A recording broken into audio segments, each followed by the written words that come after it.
The Irwash Valley Line was opened by the Midland Railway in 1847, connecting several collieries and ironstone pits to the Midland Main Line.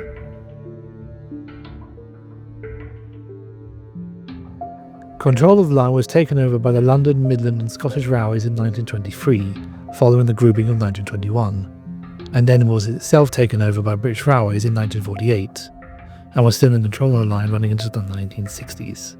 One common sight to the line during this time was the Sulzer Type 4 diesel locomotive, more commonly known by their later designation of Class 45. These locomotives were 67 feet long, weighing in at over 135 tons, with an unusual wheel arrangement of 1 Co-Co-1. 127 of these locomotives were built in Derby Works by 1962.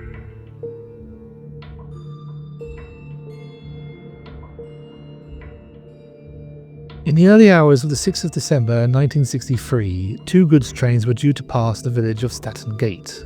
The first of these trains was the 10:40 p.m. Class 4 train from Leeds to Leicester. This train comprised of 29 wagons and a brake van, being pulled by a Class 45 D94. This train had a combined weight of over 374 tons. On board was a driver, a fireman acting as a second man, and a guard. The second train was the 1 a.m. Class 8 train from Taunton to Woodbridge Mills. This train consisted of 58 wagons and a brake van, being pulled by ex-War Department Austerity 280 steam locomotive number 90313. On board was a driver, a fireman and a guard. There are 5 lines running through Stanton Gate: an up goods line, a down goods line, an up main, a down main, and a second down goods line. At 1:17 a.m, Stanton Gate South signal box was offered and accepted the Class 8 train being pulled by the Austerity. It was offered to North signal box at 1:21 a.m, which was accepted. The Austerity was on the second down goods line but needed to transfer over to the first down goods line when it got to Stanton Gate South signal box. At 1:26 a.m, the North signal box was offered and accepted the Class 4 train hauled by the Class 45 D94, which was on the up main line. This was in turn offered to South signal box at 1:27 a.m, but was refused, and the signals were kept at danger with set detonators. At 1:29 a.m, D94 approached and passed number 1 home signal at danger. At 1:30 a.m, the Austerity arrived at South signal box and began transferring from the second down goods line to the first, across the other lines at around 15 miles an hour. At the same time, D94 passed the number 2 home signal at danger, speeding past both 2 signal boxes at around 45 miles an hour and colliding with the Austerity's train, striking the 32nd and 33rd wagon, which were loaded cement trucks. D94 derailed, along with the first 6 of its wagons, coming to rest 70 yards further up the line. 23 wagons from the rear of the Austerity's train were also derailed.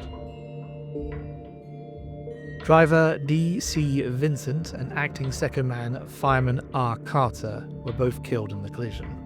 The guards on both trains were also injured, but made quick recoveries. The line was made safe and the emergency services were summoned, joined shortly after by breakdown crews from Nottingham, Derby and Wellingborough, which had the line clear by 6:30 p.m. the same day. A report into the accident by Lieutenant Colonel I.K.A. McNaughton was published in May of 1964. Signal failure and human error from the signalman were quickly ruled out, along with any mechanical failure on D94, whose brakes were found to be in working order. Attention then fell on the crew of D94. With both men dead, it is impossible to say with absolute certainty what went on in the cab, but a reasonable timeline of events was established. The 2 men came on duty at 6:33 p.m. on December the 5th and travelled as passengers at 6:48 p.m. from Leicester to Melton Mowbray, where they caught another train at 7:53 p.m. to Nottingham, arriving at 8:22 p.m. When they arrived, they relieved the crew of Jubilee steam locomotive number 45562 Alberta and worked the 8:55 p.m. Nottingham to Carlisle freight as far as Rotherham. arriving 71 minutes late at 12:08 am December 6th. Here they were themselves relieved and were given D94 and its train to work back, setting off from Marlborough sorting sidings north at 12:21 am without any rest or relief time since they took over the Jubilee at Nottingham. At this point, it's reasonable to assume that they were fatigued, and elements of the Class 45 exacerbated this. A sudden change from a steam locomotive, whose footplate is somewhat open to the fresh air, to the comparative warmer enclosed cab of a diesel locomotive allowed the crew to become drowsy. There is some speculation that diesel fumes were leaking into the cab from the engine compartment through faulty seams, but due to the damage sustained, this could not be verified. Also, there was the dead man's device in the form of a foot pedal, which had drawn criticism from McNaughton before. Just 4 months before the accident, another Class 45 D5160 collided with the rear of a goods train when its driver fell asleep, resulting in the death of a guard. In that case, as was this, it was far too easy for the pedal to be depressed without any input from the driver. This would allow the locomotive to remain under power even when its driver was incapacitated.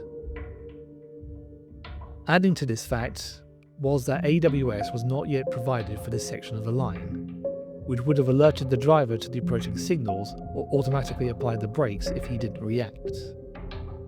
Finally, there was the experience of driver Vincent, who had been driving steam engines for 5 years, but only 2 years on diesel shunters and DMUs, and just over a month on mainline diesels. These factors combined were deemed most likely cause of the accident. In his recommendations, McNulty echoed his call made in the Picton crash for the dead man's pedal to be modified so that it would be maintained by a conscious effort from the driver. Also, that the cabs of diesel locomotives should be set up in a way that it does not lead to the crews becoming drowsy. Finally, he recommended that AWS be installed in the line in question. He ended his report by praising the actions of fireman R. Burns of the Austerity engine, whose quick actions after the collision prevented a major fire.